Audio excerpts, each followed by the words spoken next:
Hi, welcome to கணிதம் guide. இன்னைக்கு என்ன பார்க்க போறோம்னா 10th மேக்ஸ் எடுத்துக்காட்டு 2.16 என்ன கொடுத்துருக்காங்க. 3x சமம் 1 மற்றும் 15 என்ற சமன்பாட்டிற்கு எத்தனை முழு எண் தீர்வுகள் உள்ளன அப்படின்னு நம்ம கண்டுபிடிக்கணும். சரியா? ஃபர்ஸ்ட் பாருங்க, கொடுத்துருக்கிறத எடுத்து எழுதிக்கோங்க. 3x சமம் 1 மற்றும் 15. சரியா?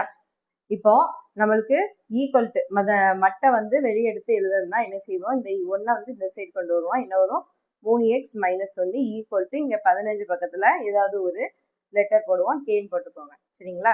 இப்போ பாருங்க, நம்மளுக்கு எக்ஸ் தான் வேணும் அப்படிதானே, அதனால இந்த 1 அந்த சைடு கொண்டு போனோம்னா என்ன வரும், 15k -1 இந்த பக்கம் வரும்போது +1ன்னு வரும். அடுத்து இங்க எக்ஸை மட்டும் வச்சுட்டு இந்த 3 இந்த பக்கம் கொண்டு வந்தோம்னா 15k +1 இங்க பெருக்கல்லாம் இருக்காது, இங்க வகுத்தல்லாம் வரும், பை 3ன்னு வரும். சரியா?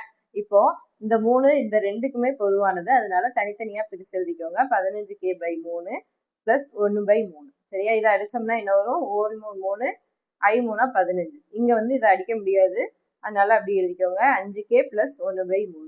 சரியா? இப்ப பாருங்க, நம்மளுக்கு இது வந்து எத்தனை முழு எண் தீர்வுகள் இதுல கிடைக்கும் அப்படின்னு சொல்லி கேட்டிருக்காங்க. நம்மளுக்கு எக்ஸோட மதிப்பு என்னது, 5k. சரியா? 5k +1/3. இப்போ இந்த இதுல எக்ஸுக்கு பதிலா 1 2, அதாவது கேக்கு பதிலா 1 2 அந்த மாதிரி பிரதியிட்டோம்னா நம்மளுக்கு முழு எண் தீர்வு கிடைக்குமா கிடைக்காதாங்கிறது தான் நம்ம பார்க்கணும். சரிங்களா? இப்ப பாருங்க, இங்க 5k, கேங்கிறது ஏதோ ஒரு முழு தான். 1 2 அந்த மாதிரி போட்டோம்னாலும் நம்மளுக்கு இங்க முழு எண் தான் வரும். ஆனா இங்க 1/3 பாருங்க, அது வந்து என்னது, பின்ன வடிவம். பின்ன வடிவம்னா இதை வந்து டிவைட் பண்ணோம்னா என்ன வரும், 0 புள்ளி அப்படின்னு புள்ளி வச்ச நம்பர் தான் கிடைக்கும், தசம எண் தான் கிடைக்கும். அப்படிதானே? 0 புள்ளின்னு சொல்லி நம்மளுக்கு புள்ளி வச்ச தசம எண் தான் கிடைக்கும், கண்டிப்பா முழு எண் கிடைக்காது. அப்போ நம்மளுக்கு இந்த இதுல இதோட இந்த புள்ளி வச்ச நம்பரை கூட்டும் போது நம்மளுக்கு கண்டிப்பா புள்ளி வச்ச எண் தான் கிடைக்கும். பாருங்க, இங்க 1 போட்டு பாருங்க, 5 × 1 +0 புள்ளி இங்க என்ன வரும், 0.3ன்னு வரும்.